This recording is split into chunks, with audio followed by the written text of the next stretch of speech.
Did you hear what the cow said to the farmer on a cold winter morning?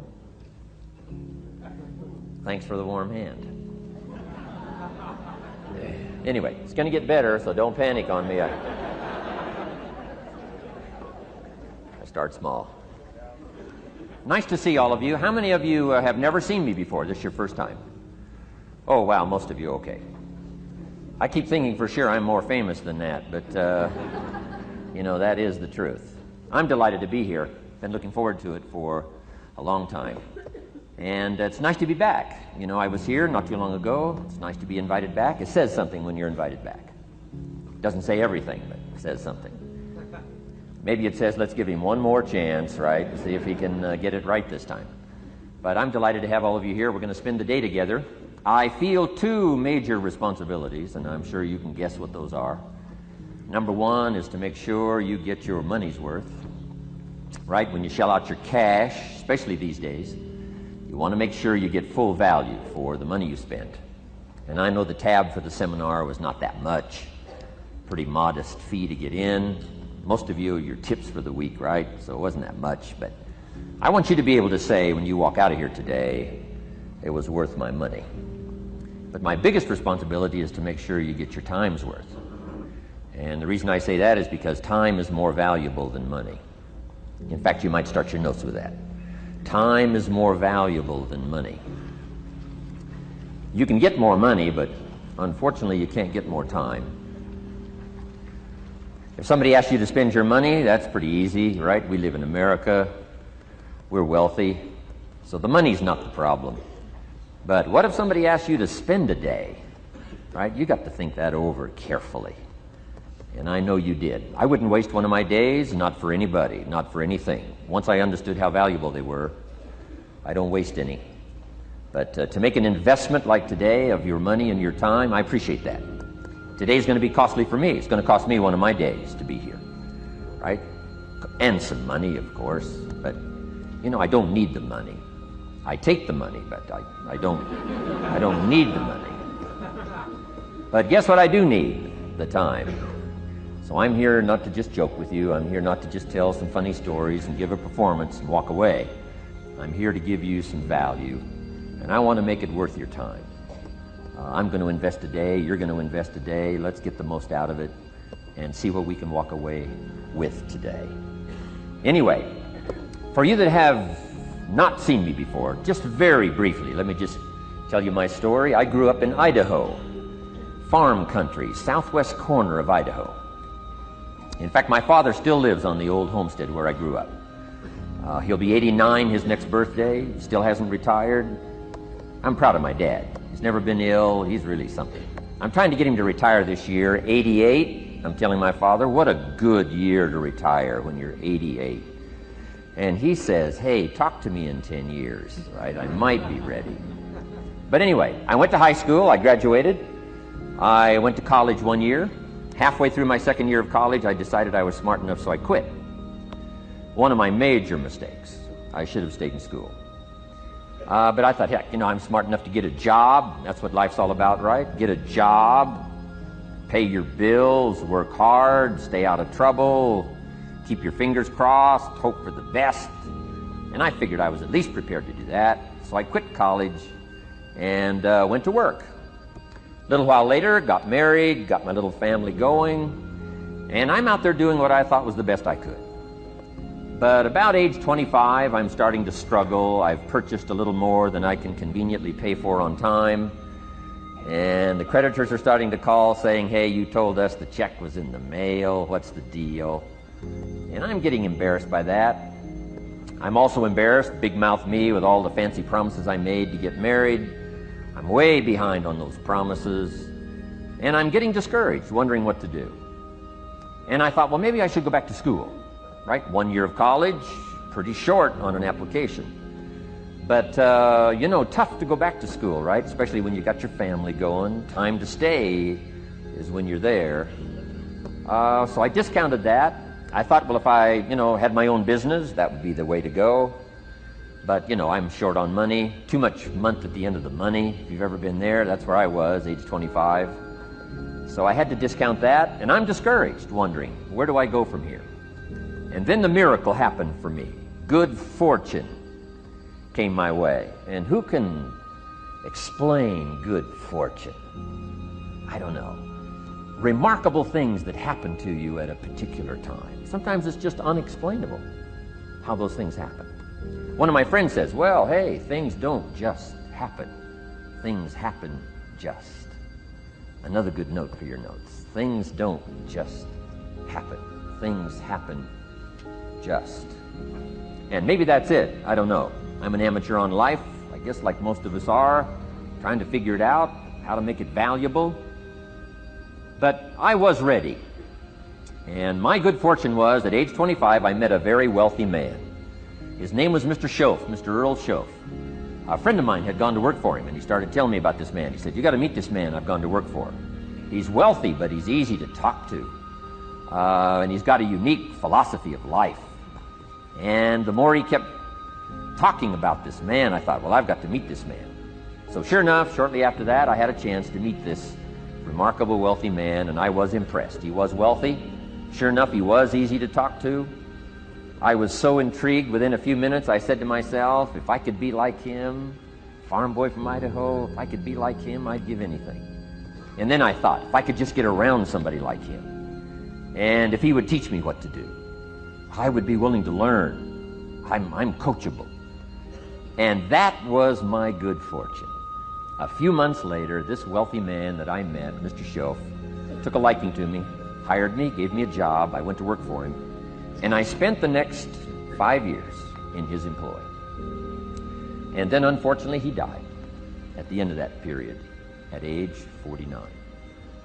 His last 5 years, but the first 5 years of my new life, I got to spend with this remarkable man, and my dream came true. He coached me, he taught me. He taught me the books to read. He taught me the disciplines. He taught me the changes to make in my language and personality.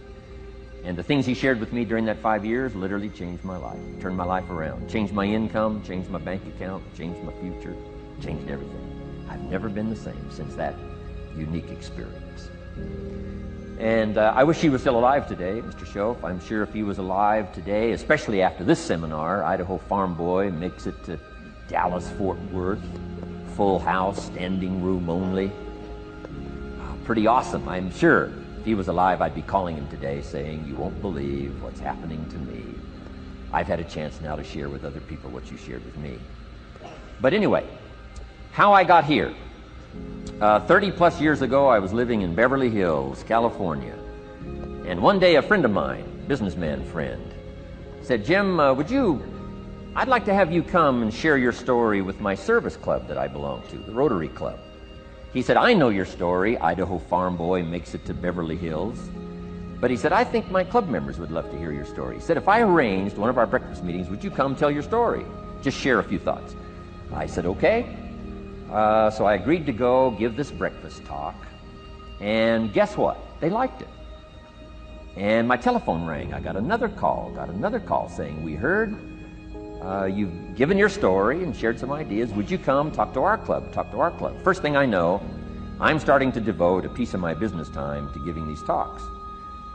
And then one day, a businessman who'd heard my talk, I think 2 or 3 times, approached me and said, would you come and share that story and some thoughts with my management and salespeople? I said, I got this little company going.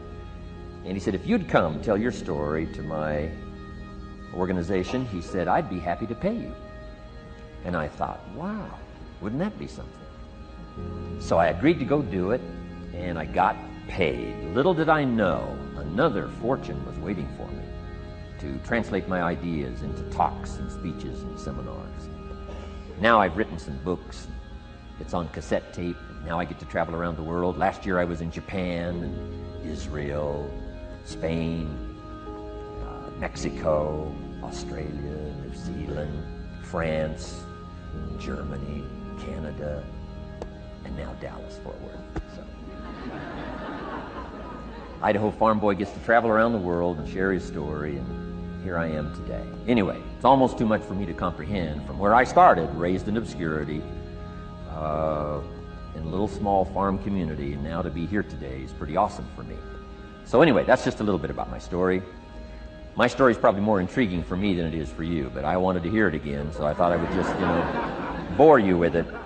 Anyway, I don't ask you to be impressed today. I'm the one that's impressed from where I came from to have a chance. But that's the American dream, right? Come true. Chance to start from scratch, start from obscurity, start with pennies, start with nothing, and have a chance to transform your life, change your life, set your goals, and see what you can accomplish. So anyway, that's how I got here. And I'm just delighted that this day has arrived, and I truly want to make it valuable for you. Let's go to work. Here's what I hope you'll find out of this seminar today, for your notes. Here's what I hope you'll find. Number one, sincerity. Above all else today, I hope you'll find me sincere. Best place for people to start to communicate is sincerity on both sides. I'm sure you're sincere or you wouldn't be here today, right? To spend this kind of money, to spend this kind of time, roll up your sleeves today, go to work like I am, and get this message. You've got to be sincere. So I assume you're sincere. Now I want you to see me sincere. But I've got a good note for you to make. Sincerity is not a test of truth. Important note to make. Sincerity is not a test of truth. We must not make the mistake of saying he must be right, he's so sincere. That would be a mistake. And here's why. It's possible to be sincerely wrong. So we don't mistake sincerity for truth, right? Sincerity is only a test of sincerity. Truth has to yet be tested by truth, okay? But hopefully you will find me sincere and truthful. Next, a combination of things I hope you'll find here today. Ideas plus inspiration. Ideas plus inspiration.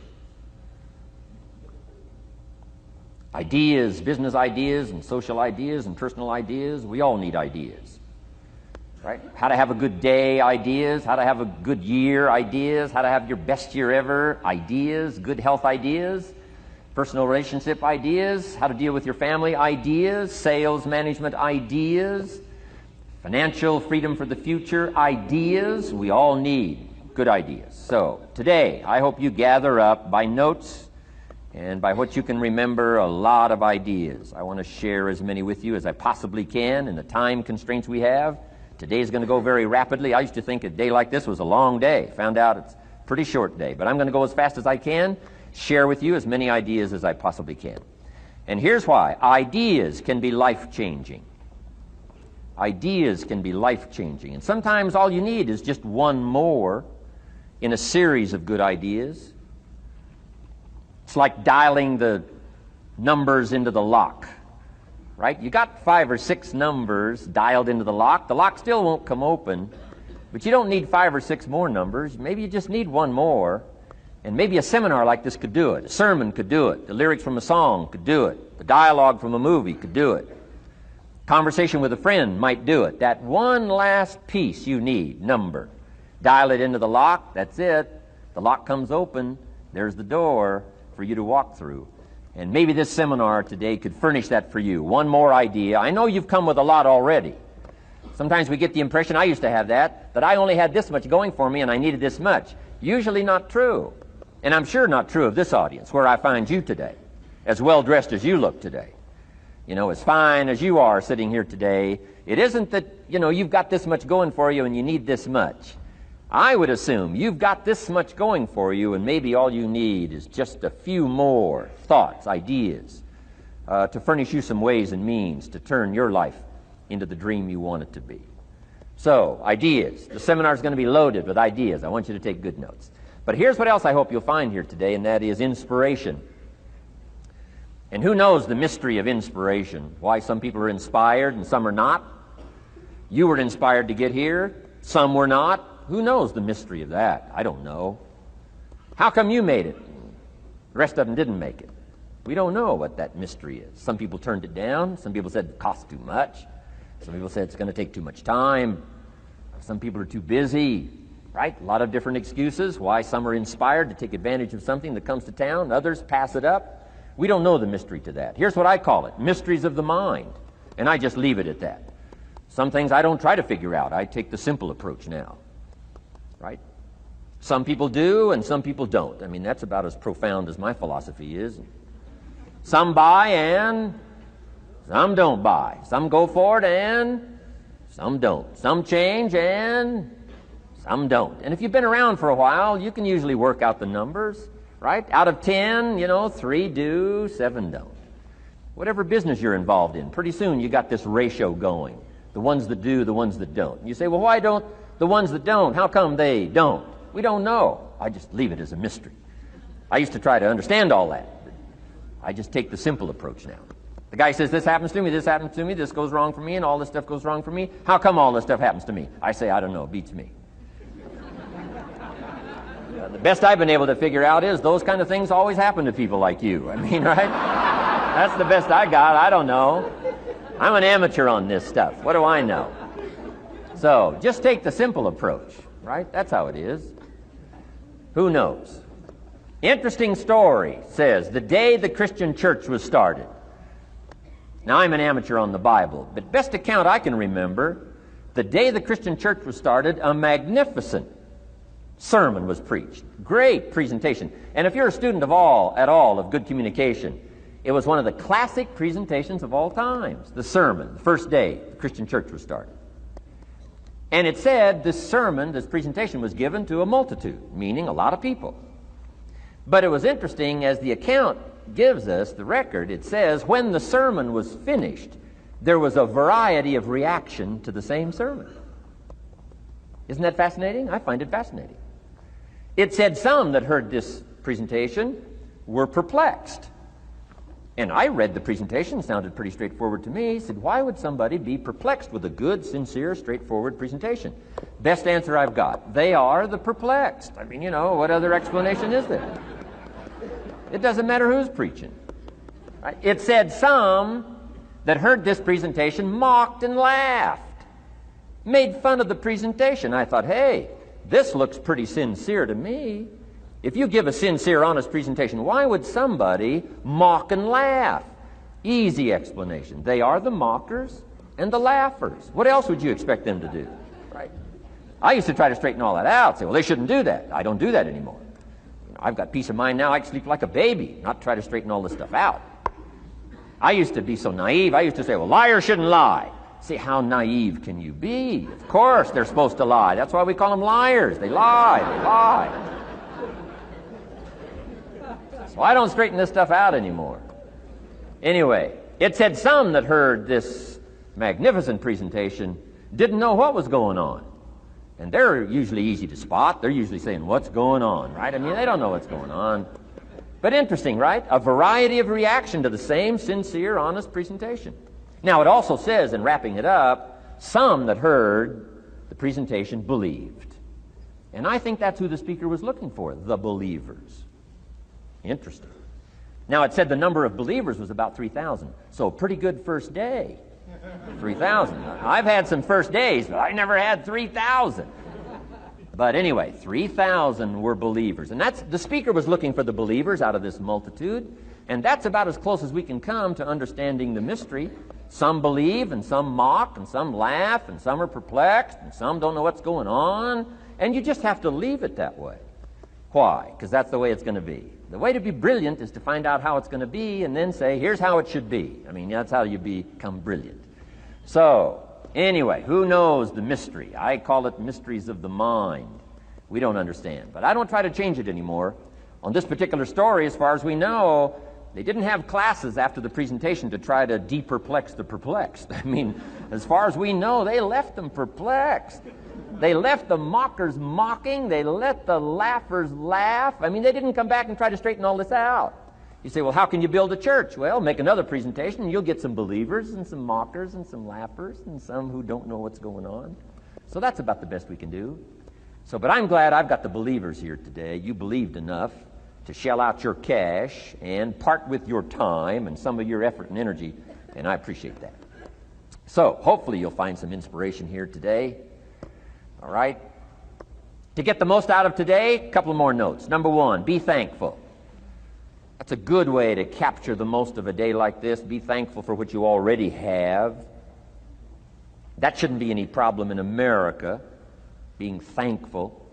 Everything we need is available in America. Everybody wants to come here, right? The last time I was here, that little presentation I gave, everybody wants to come here, America. People haven't plotted and schemed the last 40 years saying if I could just get to Poland, everything would be okay. No, everybody wants to come to America. Why? Everything's available here. All the books you need, all the sermons you need, all the churches you need, all the schools you need, all the instruction you need, all the inspiration you need, all the capital you need, all the markets you need, all the challenge you need, all the information you need, all the seminars you need. Everything's available here. This is America. So number one, let's be thankful for what we already have. Thanksgiving does this. Opens up the doors, opens up the windows, opens up the channels. Thanksgiving for what you already have. I did a seminar one weekend up at the ranch, up at Clear Lake. Got a lodge up there. Nice setting, high valley, high serenity ranch. For the weekend, Friday evening, Saturday, Sunday. People drove in from around California.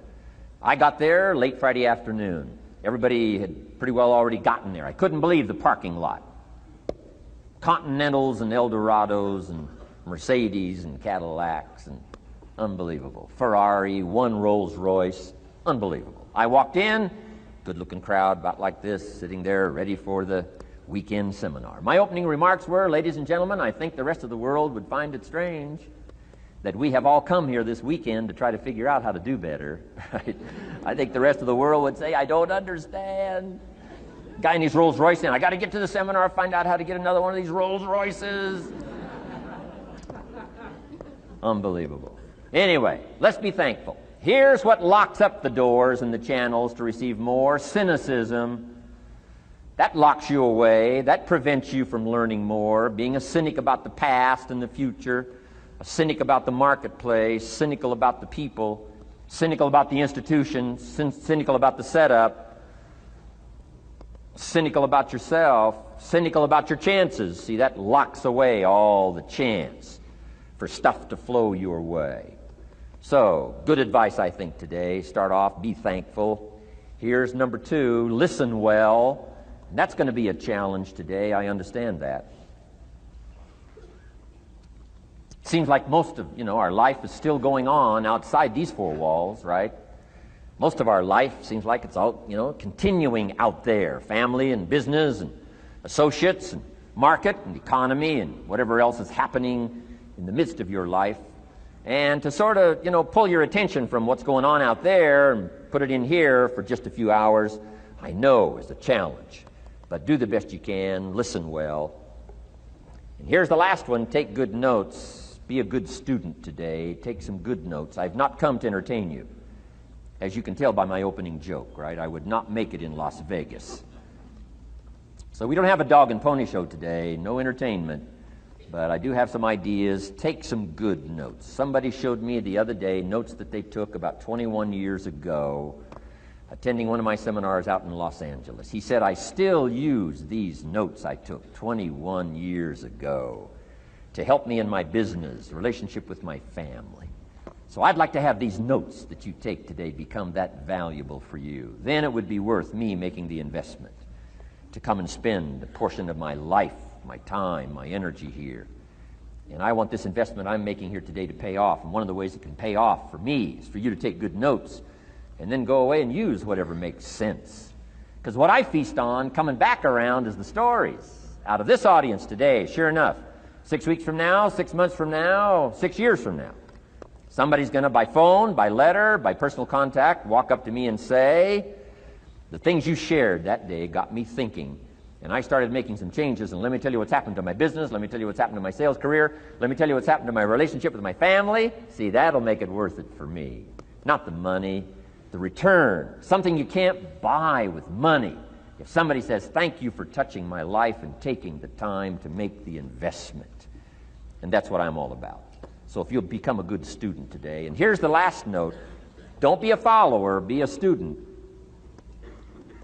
You'll be happy to know today we haven't come seeking disciples.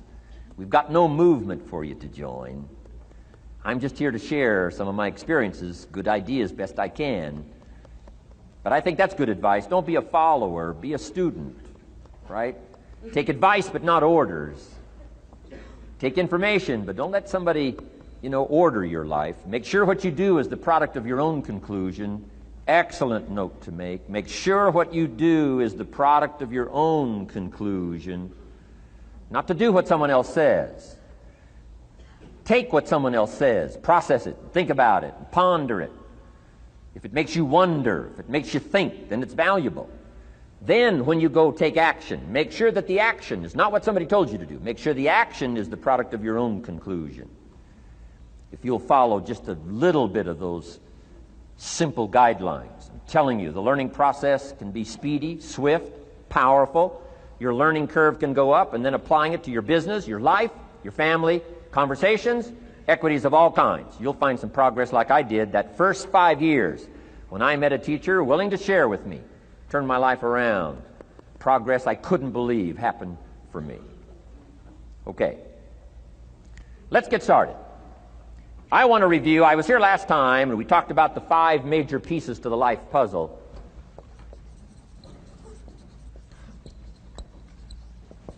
And I just want to review those because it lays such a good foundation for all the rest that I want to share with you today. We got a lot of subjects to cover, so we're going to go rather swiftly, okay?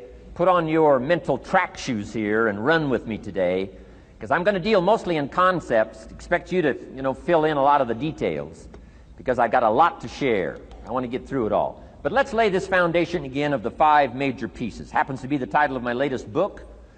But I think it is so valuable in laying a foundation. It's some of the things I learned between ages 25 and 30.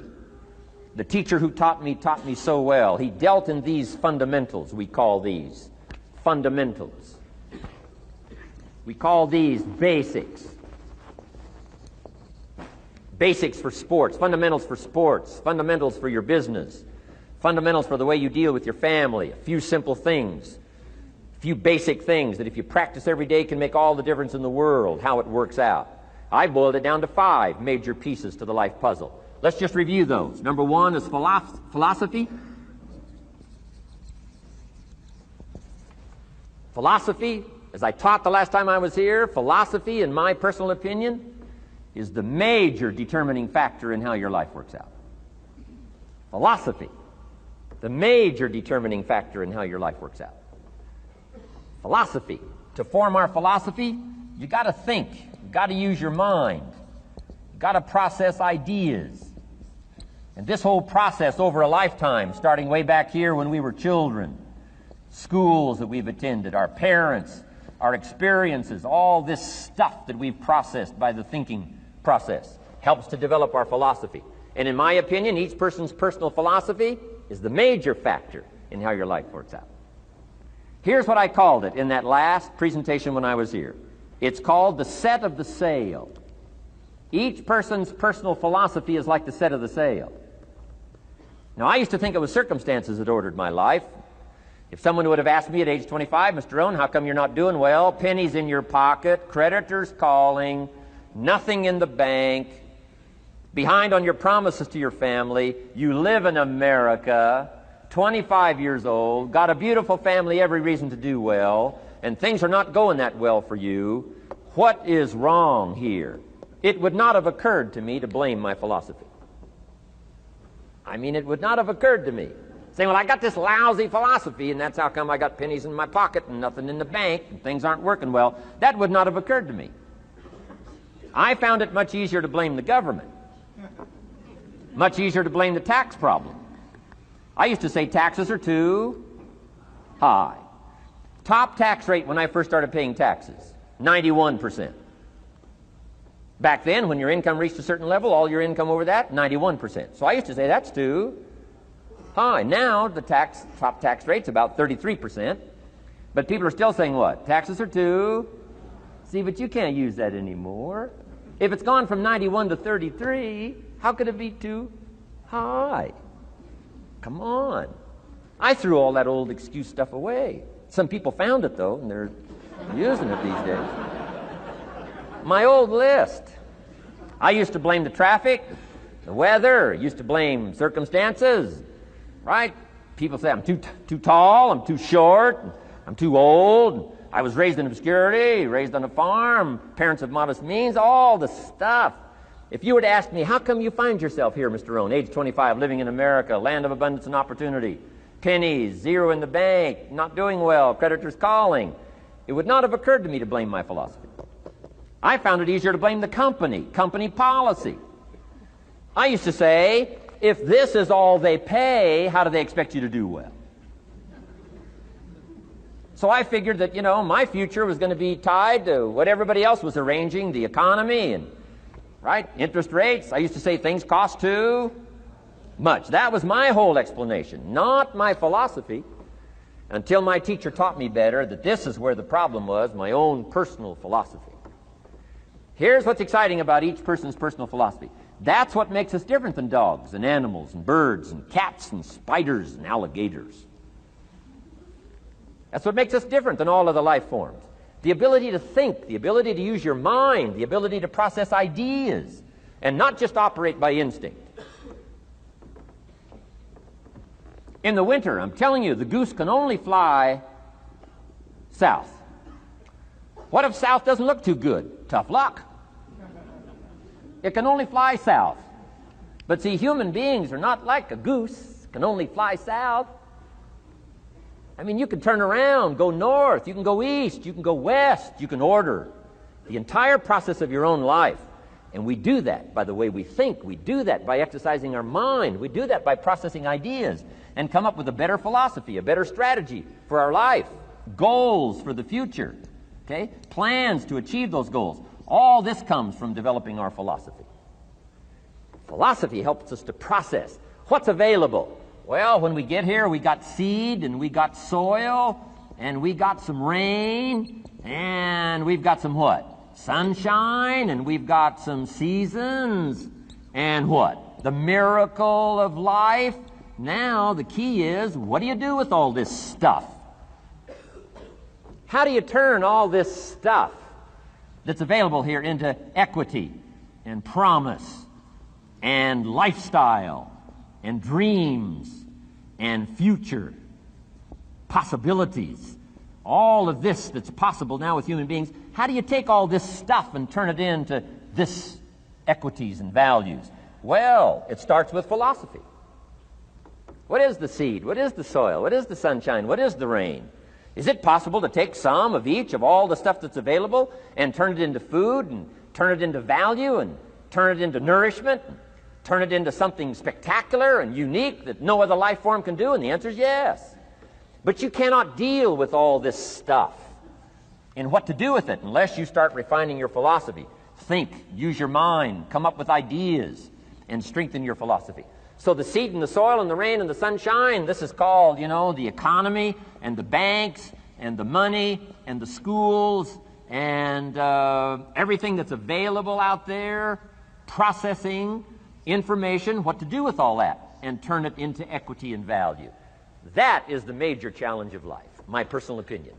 So each person's personal philosophy now is going to determine what you're going to do with seed and soil and sunshine and rain and miracle, the change of seasons.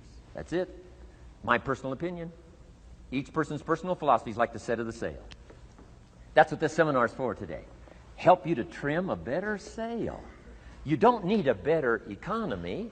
You don't need better seed and soil. In fact, when it comes to seed and soil and rain and sunshine and seasons and the miracle of life, that's all you got. Now, what if you blame this stuff? Then you're blaming all you got. If you blame the economy, and you blame the schools, and you blame the teachers, and you blame the sermons and the preachers, and you blame, the marketplace, and you blame the company and company policy, what else is there? When some people get through with their blame list, there isn't nothing else. That's all there is.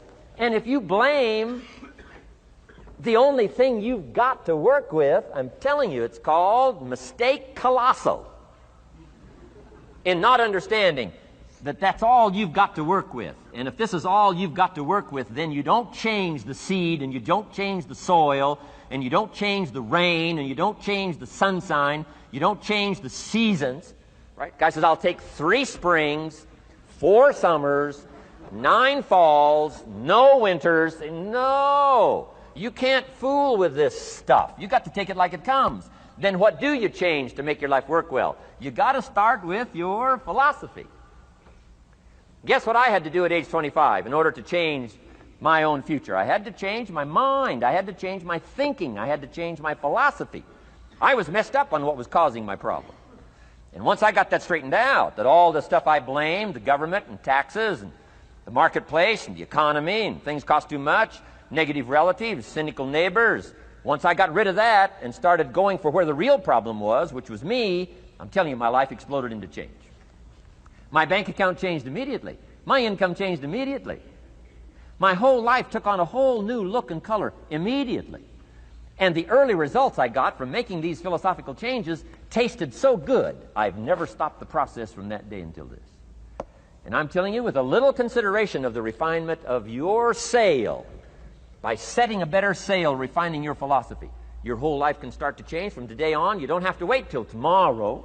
You don't have to wait till next month. You don't have to wait till spring. You don't have to wait till 93. You can start this whole process immediately. I recommend it. Now, some people do so little thinking, they don't even have their sail up. I mean, you can imagine where they're going to wind up at the end of this week, at the end of this month, at the end of this year. Now's the chance to change, process all this information. So number one is philosophy. Okay. And we dealt with all that, where we get ideas from personal experience, from other people's experiences. I don't want to get into all those details because we covered that the last time I was here. But philosophy, that's number one, my personal opinion. Each person's personal philosophy. Here's the definition of success and failure. Just make this note. Here's failure. A few errors in judgment, repeated every day.